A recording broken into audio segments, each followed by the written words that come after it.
Monday, everyone. Good morning, good afternoon, or good evening, wherever you are watching me from around the world. Thank you for joining me for this week's teaching. I am Krista Bontrager. I am a public theologian and Christian apologist, and this is the channel where I offer teaching about the Bible and theological commentary on social issues. And I do want to remind you that this podcast is sponsored by viewers just like you. If you find this content helpful, please consider partnering financially with me to continue to keep me in full-time ministry. You can find out more about how to do that at centerforbiblicalunity.com/donate. Now, today's conversation has been inspired by something that I've been noticing the last couple of years on X. I've also gotten some letters into the ministry asking questions along these lines. So we are finally going to tackle it today because there seem to be a number of young converts to Catholicism and that these numbers are on the rise. And I've wondered, is this just a selection bias in my algorithm that I'm seeing on X? In fact, recently I asked Grok, the AI on X, am I imagining this? And actually, there's some pretty interesting data about the number of conversions to Roman Catholicism and how it compares from conversion to what's called disaffiliation of people leaving Roman Catholicism. And I've had a number of parents reach out to me asking questions about this as their children, their Gen Z children, are interested in Catholicism, but also seeing some trends online related to the rough history of the Roman Catholic Church with people in the Jewish faith. So we're going to tackle some of these questions today. I've asked my friend Anthony Costello to come back on the show. He always does such a great job at helping to provide balanced conversations with me about Roman Catholicism, even though he himself is a Protestant. He comes from a Roman Catholic background, has Roman Catholic friends and family members that he loves and is in life with. And he just provides such a wonderful perspective. So I've asked Anthony to hop back on with me today and talk about some of these things. And with that, I want to say welcome back, Anthony. Hi, Chris. It's great to be here. Thanks for having me on again. Yeah, it's good to see you. Yeah, well, it's great to be here. And I will say that in both of the previous shows that we've done together, I haven't had any Catholics write into me and say, you got it all wrong. Your guest is totally off. Well, that's good. Yeah. I would hope not, because if I did say anything offbeat or wrong, I would hear it from my parents, I'm sure, first, and my brothers, my biological brother and my brothers in Christ, I believe. Yeah. I am an ecumenicist at heart. So, and I do try and give, hopefully I give a fair balance. So we can always make errors when speaking about other faith traditions, but I try and do my best. Yeah, for sure. Now, in researching for this show, because like I said, I've had some moms reach out to the ministry and ask me about these issues because their kids have expressed interest in the Roman Catholic faith, also Eastern Orthodox, but less so. My daughter converted to being a high Anglican. So it's sort of that's the middle road choice. The middle path. But she goes to a high Anglican church. It's not just kind of warmed over Baptist with liturgy. It's the all the bells and smells. Is that yes, the thing? Yes, all of that. Liturgical. And it has been a very meaningful experience for her in revitalizing her faith.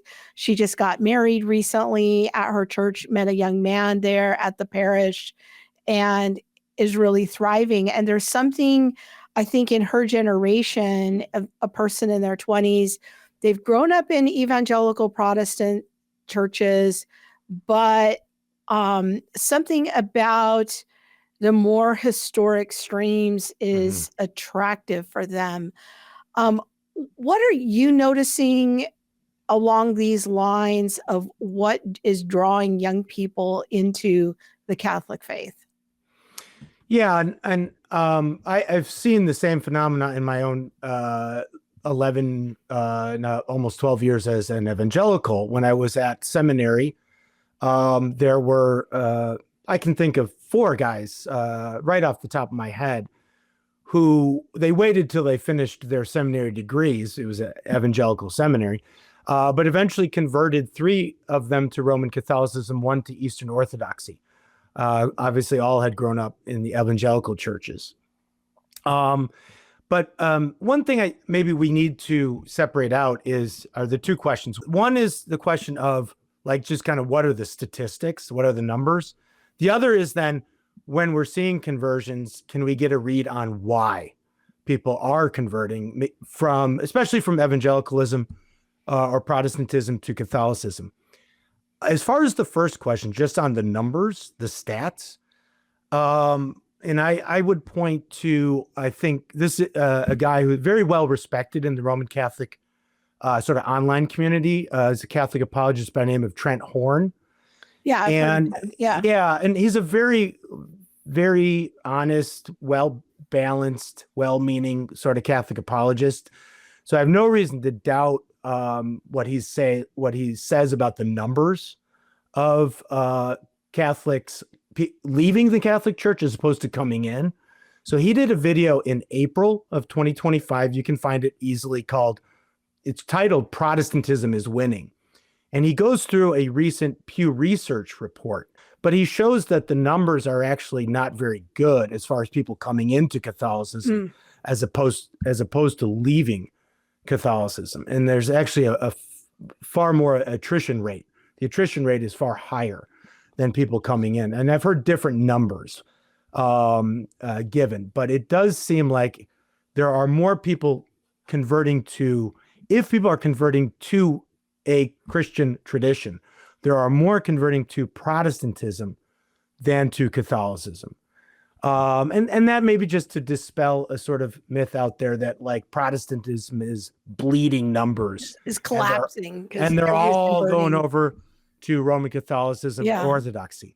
Doesn't mean there aren't some who are explicitly rejecting Protestantism in favor of Catholicism or Orthodoxy, but I think the numbers are actually not great for Catholicism, and they're better for Protestantism, especially I think, and this I'm thinking of Mark Knoll's 2011 very short introduction to Protestantism book, where he shows that the fastest growing Christian religion in the world is some form of charismatic Pentecostal Protestantism. And that's a global number. So numbers wise, it's not as bad as it seems, although, and Horn makes this point in that video, in the April 2025 video, religious belief in general, Christian affiliation in general is going down. And what's on the rise is still the spiritual, but not religious affiliation, whatever that may mean. So that's just on the numbers. But I think we do see, as you've seen, both within Protestant denominations and then so people moving from maybe what we call lower church Protestantism to higher church Protestantism, as in the case of your daughter. And then in the case of these people that I'm thinking of, leaving evangelicalism for Roman Catholic faith. And then the question is, why do we think people are doing that? And I think you gave one good reason right off the bat that I think is common. There's a sense that Protestantism, although this doesn't have to be the case, or at least evangelicalism, low church Protestantism, is sort of untethered from history, right? And I think we see culturally a sense that something's gone wrong, right? And in general, in the culture, there is a trend to look back. What have we lost in the culture, to sort of recapture something of our past? I mean, we see it in the political realm. playing out. So I think we're seeing it in the realm of religion as well, right? The kind of scientism that sort of dominated the landscape for about 100 years in the West has left us high and dry. And people are turning back to religion broadly, right? And I think what we're seeing is within Christian denominations and Christian affiliations, a lot of people are looking, they're saying, what looks like an older or more traditional form of Christianity? Okay. This sense of wanting to be tethered past, I think it's in the culture broadly, and I think it's playing out in a return to religion, and then within Christianity, a return to people wanting to return to what at least is perceived to be an older or more original form of the Christian faith. Okay. Those that are turning to religion more broadly, but not to Christianity, and this is why I'm writing my book on paganism, they are returning to some kind of pagan religion, which in many ways is, one could make the case, is the oldest form of religion, right? All the nations of the Bible that are pagan nations, right, that we see in the Old Testament. So, and I think that return to this historical form, wanting tradition, wanting something more anchored in history, because we've gone too far with trying to be relevant to the spirit of the times, right? I think that is certainly one factor in people entertaining again Roman Catholicism as the proper form of the Christian faith.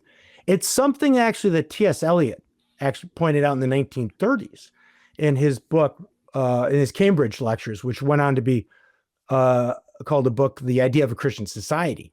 He says, when sort of a culture becomes untethered from its roots, right, it'll look back to what it thinks is the most original form of religious faith. And for him, that he thought wrongly, we would say that was Roman Catholicism. Of course, he was Roman Catholic. But I think there's a perception there that Roman Catholicism is the oldest form of Christian religion. Although we would argue as Protestants that actually it's not, that what people are perceiving to be the oldest form of Christianity is actually a later development over time.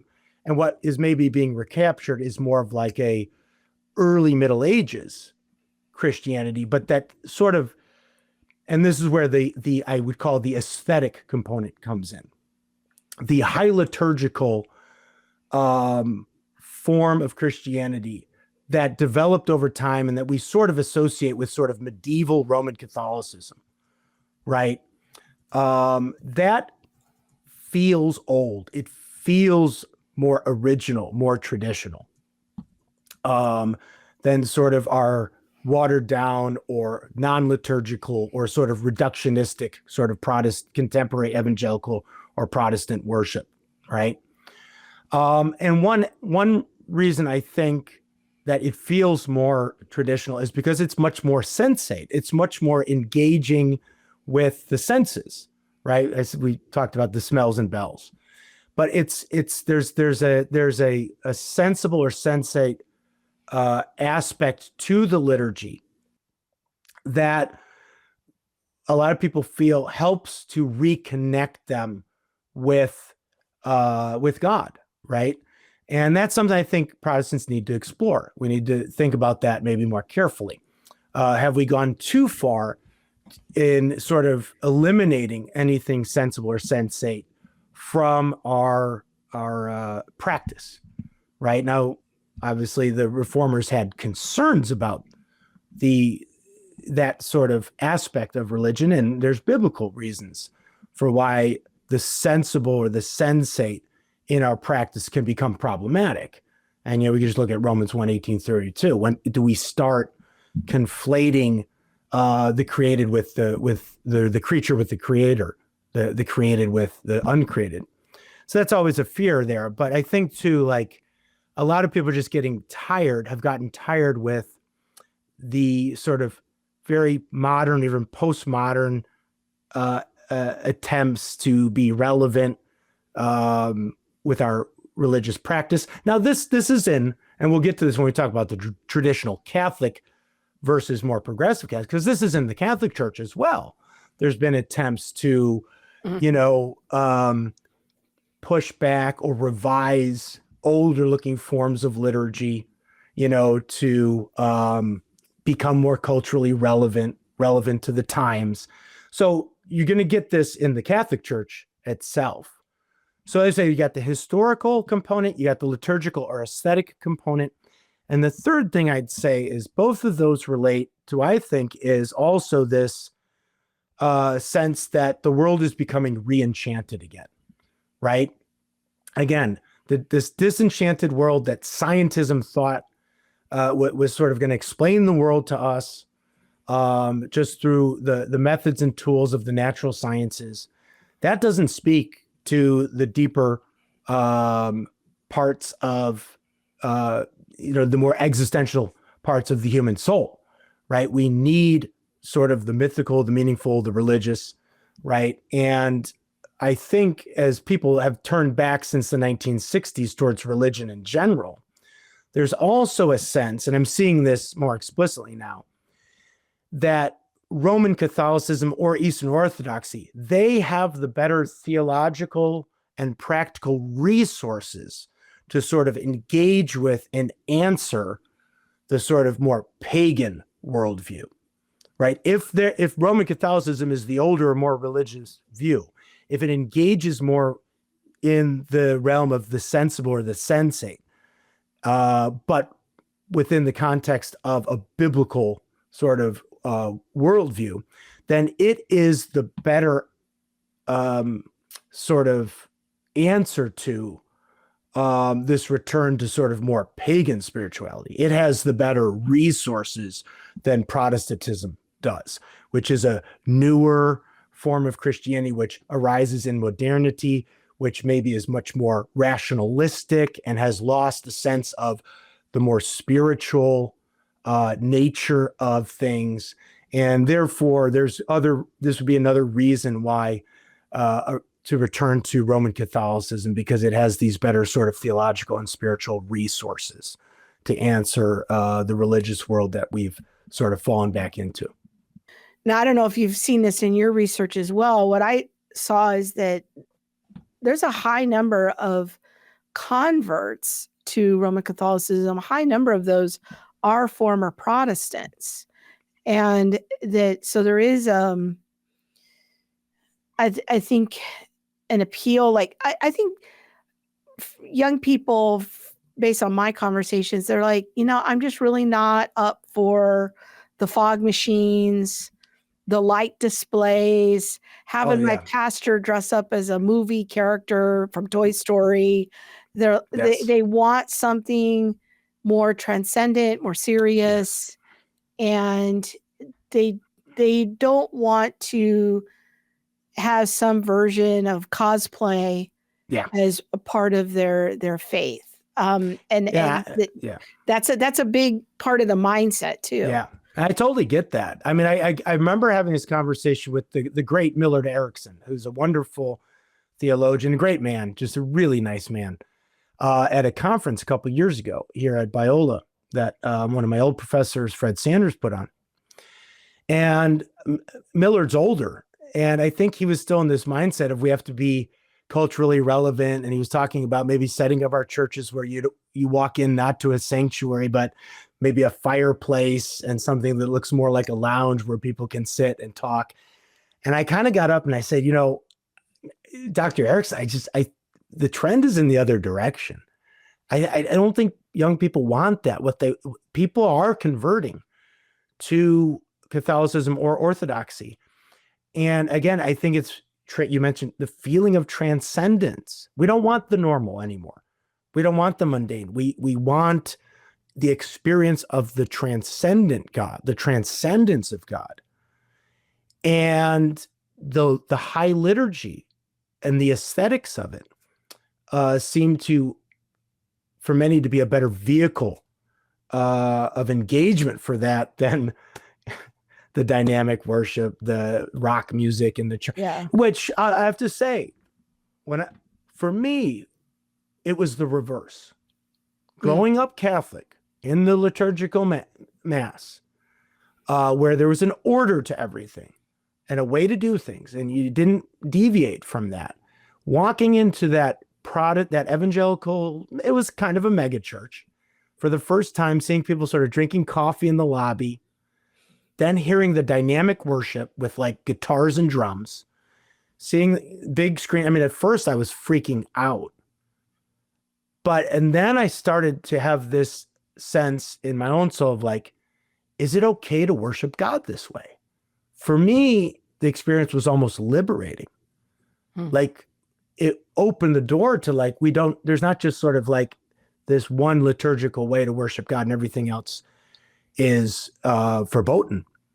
So I had a different experience, but I can understand evangelicals growing up with the skinny jeans and fog machines, as one friend of mine puts it, and feeling disenchanted and feeling that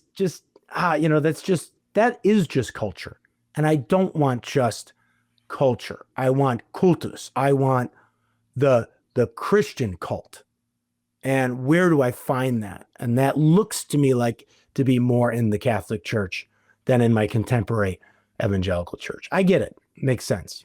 Now, some young, and this seems to appeal, I think, to some young people to even go further into what's called the traditional Latin Mass, which is kind of a subculture within Roman Catholicism.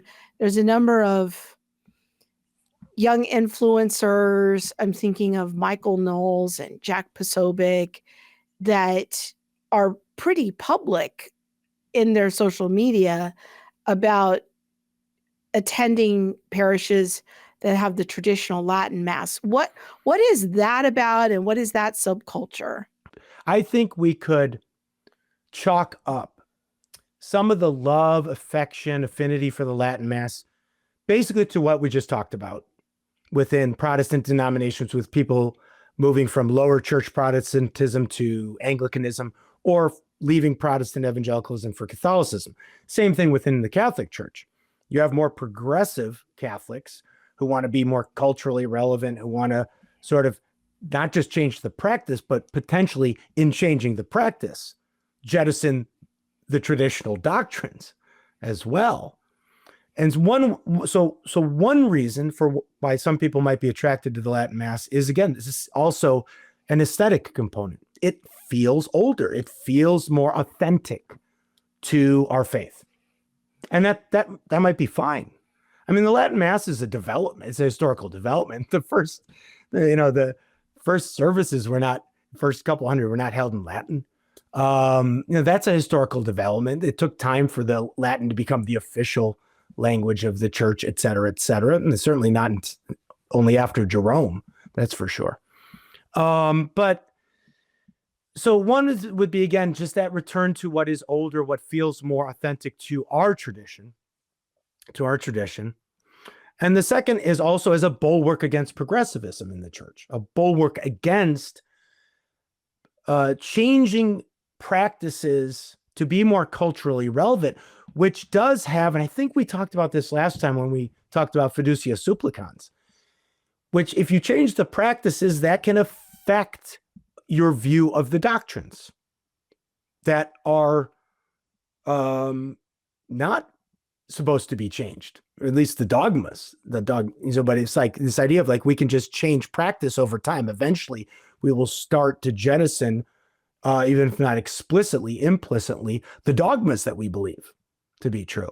So I think the Latin Mass can also, and other aspects of traditional Catholicism, but the Latin Mass is a good example of this, can act kind of as a bulwark against the liberalizing trend in the church. So those two things. Okay. Yeah, I mean, that's one reason why I think there is another kind of traditional Catholicism that's a little bit more significant, a little bit more substantive, in the sense that it breaks with, it sort of explicitly breaks with post-Vatican II, the post-Vatican II church. So my understanding is that the traditional Latin Mass and breaking with Vatican II are kind of, they go together. That those who have broken with Vatican II also are part of the traditional Latin Mass. Okay. No, I don't think that's I don't think Michael Knowles, those I'm are sure, kind of is two different movements. Yeah, Okay. I think that, and that's what I was trying to get at. I think there are some who affirm, have affection for, like one of my brothers, for the Latin Mass, but they're Vatican II Catholics. Gotcha. Okay. They affirm all of the dogmatic constitutions and declarations and constitutions of Vatican II. They're not rejecting Vatican II. I'm sure Michael Knowles affirms Vatican II, but on other grounds, he wants just openness to the Latin Mass on other grounds, though. Okay. But there are, and there has been since it's 1962 through 65, I think, are the years. There have been Catholics who have viewed Vatican II as an actual rupture in the apostolicity of the church. That now they're a minority. I'd say they're a minority, but there are old school traditional Catholics. I'm not talking about old Catholics. That's a different thing. That goes back to Vatican I. But there are some factions of Catholics who decry Vatican II almost as if it was sort of like it was really a capitulation to modernity, a capitulation to the spirit of the times, to the world, right? Now they take a harder line, not just on maybe the downplaying of the Latin Mass, but on all kinds of things, right? Okay. And this is where the anti-Semitism piece may come in to play, because Vatican II and some of its declarations changed a lot of the Catholic orientation and attitude, not just to Jews, but to other religions in general. Okay. And what you're really raising here is pointing out that, a lot of the rhetoric from Catholic apologists is Rome is unified and it's, one church and everything. But we are highlighting, even in this conversation, a few different streams under the umbrella of Roman Catholicism. It's not, I'm a Catholic and we all lockstep on every belief. There is a level of some diverse streams within Roman Catholicism. Of course. And you have the same, and every Roman Catholic apologist there's the same battles between liberalism and conservatism obviously are playing out in the Roman Catholic Church, just as they play out in any evangelical Protestant church, right? There's still the liberalizing. We just solve our differences differently. We solve them differently. Now, one recourse that the Roman Catholic has is layers of authority and authoritative proclamations. There are not everything pronounced by a pope or out of the Holy See of the Vatican is of an equal level of authority. Right. So there are only a handful of ex cathedra dogmatic statements, irreformable doctrines.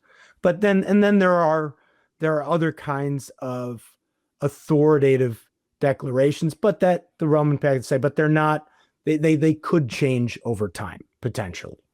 This has been a fascinating discussion. I'm going to ask Anthony a little bit more about Catholicism, particularly some of the influencers that are online who are talking about anti-Semitism. So stay tuned for that. But really quick, I want to take a time out here to tell you about an opportunity to come hear Monique and I in person next month in Indianapolis. Here's more.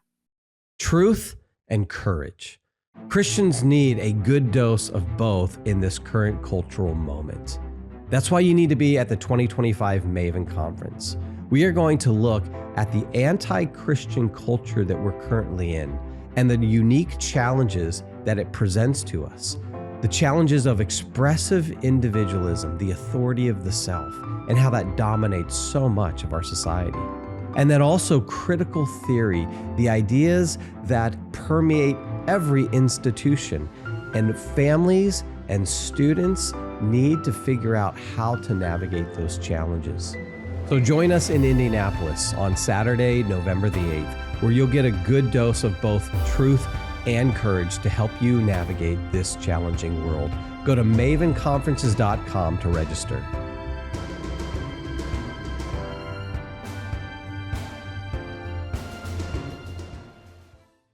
And once again, if you want to find out more about the Maven Conference in Indianapolis in November, just go to mavenconferences.com.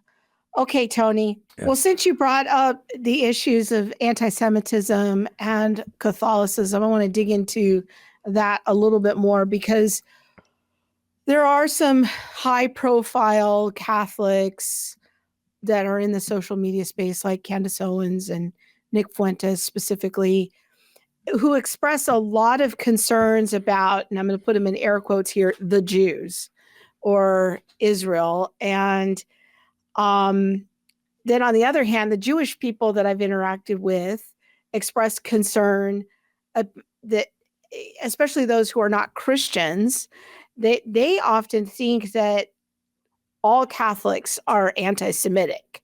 That is kind of a frequent thing that I notice among the Jewish people that I've interacted with. So it makes me wonder, like, what's going on here? Like, is there a history of certain kind of feelings between the Roman Catholic Church and Jewish people? What can you tell me about that? Yeah. So I was watching in preparation for this a conference, a Roman Catholic conference put on by the Philos Institute, I believe, earlier this year, just back in, I think it was in May of 2025. And they were addressing this question. And Trent Horn was on that panel along with George Weigel, the very excellent Catholic historian, theologian, a couple other scholars, and then sort of more. I really appreciate the Philos Project. Philos Project. Yeah. I really appreciate what they're doing. So no, it was good. And what I saw and was able to watch was really good. So it does seem that everybody on that panel and the Philos, they do feel there's an uptick, especially online, of anti-Semitism amongst people who identify as Roman Catholic. So I think that is a thing that we need to be aware of. They're aware of it. They're addressing it. So we could probably be assume that they know what they're talking about. As far as anti-Semitism within the history of the church, well, I think we just have to realize that is a fact of history, both in the Roman Catholic, both in the church up until the Reformation, and then in the Roman Catholic Church after the Reformation, and then also in the Reformational churches as well. And, I wrote an article on Patheos a couple years ago in lieu of the October 7th attacks on Israel, trying to sort of distinguish between different kinds of anti-Semitism. And I think it might be appropriate for us to do that. Earliest forms of anti-Semitism we might call anti-Jewishism or anti-Judaism, because they're clearly religiously motivated. These would be where you get your pogroms in the Middle Ages in places like Spain or France of Jewish people, Jewish people in the European cities, in the predominantly Roman Catholic cities, or then the persecutions of Jews that came in light of some of Martin Luther's later writings, which were very anti-Semitic and scathing if you read them. But those were religiously motivated, right? They were motivated, and I think we have to take this into account based on a reading of the Bible, right?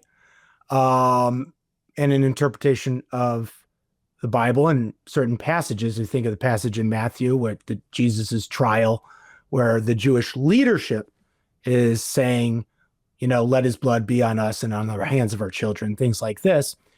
So that would be like a religious anti-Judaism that the church just has to wrestle with. And there have been different theological views some that would be more, the Latin term is adversus Judaeos, against the Jews, in such a way that they became pretty harsh, and they actually played out sort of concretely, unfortunately. But then there are other theological views that act as correctives to those. But I don't think any of those early anti-Judaisms are ethnically motivated, right? Although they might lay a foundation for later ethnically motivated anti-Semitism, which certainly emerges in the 19th century with people like the French anthropologist Gobineau, and then obviously gets picked up by the Nazis and the Nationalists, and even in the communists as well, and others, and where now it's not so much anti-Judaism, anti the religion of the Jews, but anti-Jewish ethnicity, right? Where these contemporary voices land, it's hard to say. It could be religiously motivated, but I think it seems to me that maybe it's a combination of the two. It's sort of religiously motivated because there's like this idea that the new Israel is the church, period, end of story. It supersedes, it replaces, and actually nullifies any covenant with the Jews. Call it a hard supersessionism, or supersessionism, I think is the term. And therefore, it's not just that the church is the new Israel, but the Jews actually have been rejected by God.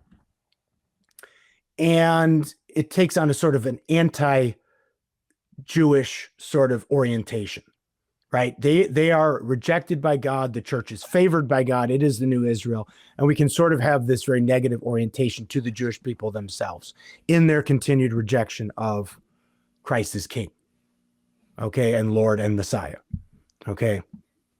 So that could be going on with some of these people. It could also be tied in with the ethnic piece as well, that then there's something about people being ethnically Jewish as well that makes them worthy of contempt, condemnation, and vitriol, and maybe even physical violence. Does the Roman Catholic Church, though, does it have an official position against anti-Semitism, or does it have an official position Yes. about the Jewish religion or about the ethnicity? Like, what is... Yeah. People can differ in their beliefs or be confused, not catechized well, but what's the official church's position? Well, and this is the important point where it connects us back to our previous point. The official position was written at Vatican II.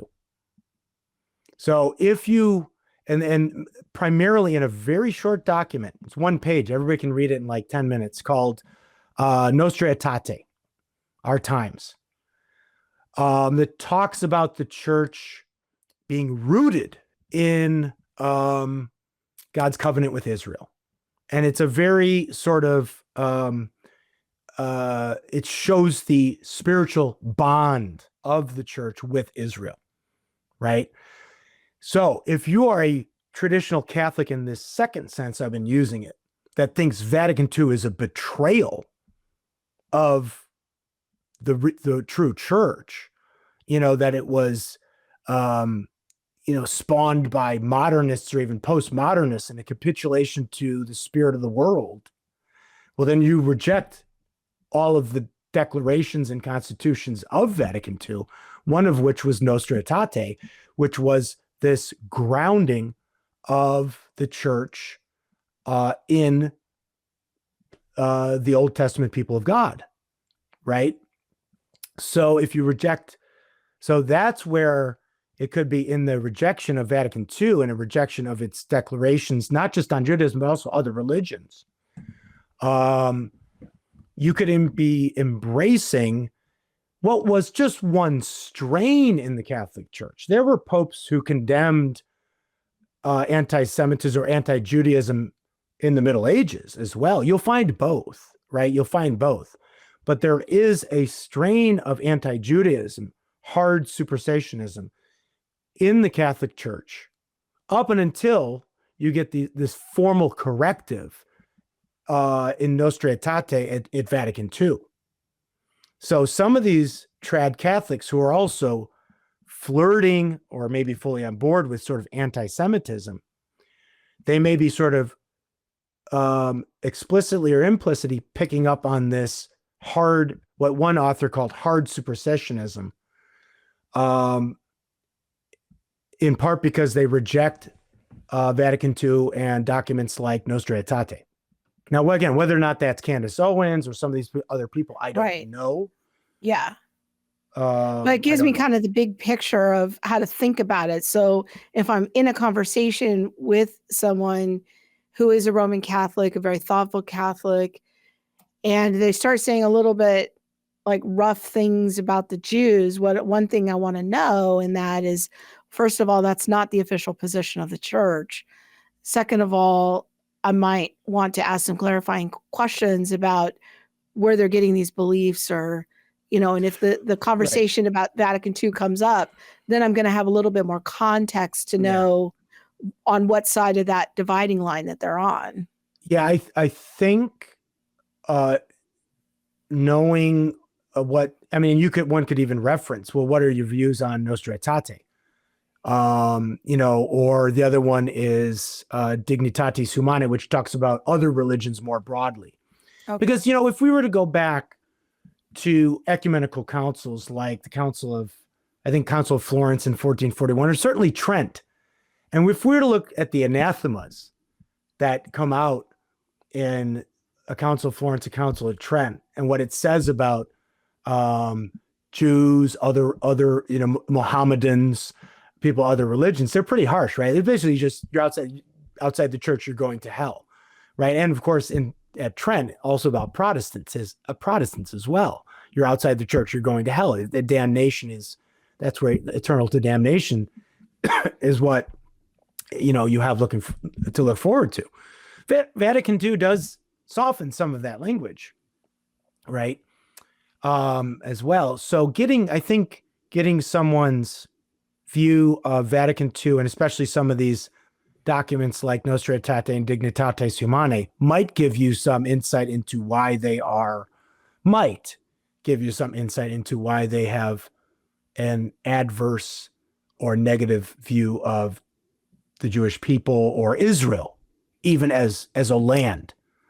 Now, we have this same debate in Protestantism too, right? We have one side, we have like those are the hyper dispensationalists, as my friend and former professor Mark Sosi would say. They go a little too far with their dispensationalism, maybe, where Israel can do no wrong, like the government of Israel, the state of Israel, the Jews can do almost no wrong. They're always right. We shouldn't levy hardly any political or social criticism against them. Then you have maybe more covenantal views, which maybe won't, are not going to say like have a negative orientation, but just say, the covenant is in the New Testament people of God. Israel's just kind of irrelevant, right? It doesn't really matter what happens there. It's like the modern state of Israel. Yeah, the modern state of Israel. It might be curious, it might be interesting, but God's kingdom is the spiritual kingdom. God's kingdom is the church. That's the people of God. What happens on that little strip of land now, I don't know, maybe whatever. So we got similar kind of debates going on. So just to bring it back around to the hard cessationism, there is, I think, if somebody is going down that road or already there, they reject Vatican II, they don't like documents like Nostra Aetate, they are getting back or adopting a sort of hard supersessionism, I believe is the term. I hope I'm saying it. Supersessionism, where the church not just replaces Israel, but it's sort of like the Old Testament covenant is rejected. Yeah. Now you're a good church historian. So if you push that kind of view too far, this can start to almost take on Marcionite kind of features. Like maybe the Old Testament wasn't even a valid covenant to begin with. right? And maybe the God of the Jews wasn't even really the same God as the Christian God, right? I mean, if pushed too far, I can see things like that maybe happening, where now Judaism really just becomes a totally different religion with a totally different God. Along those lines, let me show you a tweet and have you help me interpret it. I want to take a quick time out from my conversation with Anthony to hear from my friends at Birmingham Theological Seminary. My time with BTS has been a time of theological excellence, but it's also been a time of learning practical personal ministry. The things that I learned here at BTS, I have implemented them into my ministry. I was not necessarily planning on getting a seminary degree. I just would choose Birmingham Theological Seminary classes that I was the most interested in, that I thought could help me develop the most. But I ended up getting my MDiv from BTS, and there's so much that I've learned. I'm really, really indebted to BTS, because without it, I don't think I could have gotten this far. I initially started it because I had been called to a church, had no theological education, but knew I needed it. So between having my first child, doing my first job, and having my first church, BTS came in and just sort of helped me to understand what it meant to be a qualified minister, and to be a studied minister that could rightfully divide the word of truth.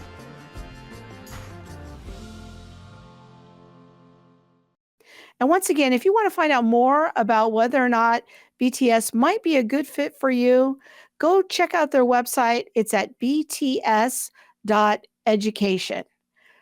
Now, I want to get back to my conversation with Anthony. Let me show you a tweet and have you help me interpret it. So this tweet had over 1 million views, and it's from a Messianic rabbi. His name is Rabbi Brian Samuel. And it says, "Every knee will bow and every tongue profess that Yeshua, the Messiah, is Lord." Philippians 2:10-11. All will ultimately bow to a Jew, Yeshua.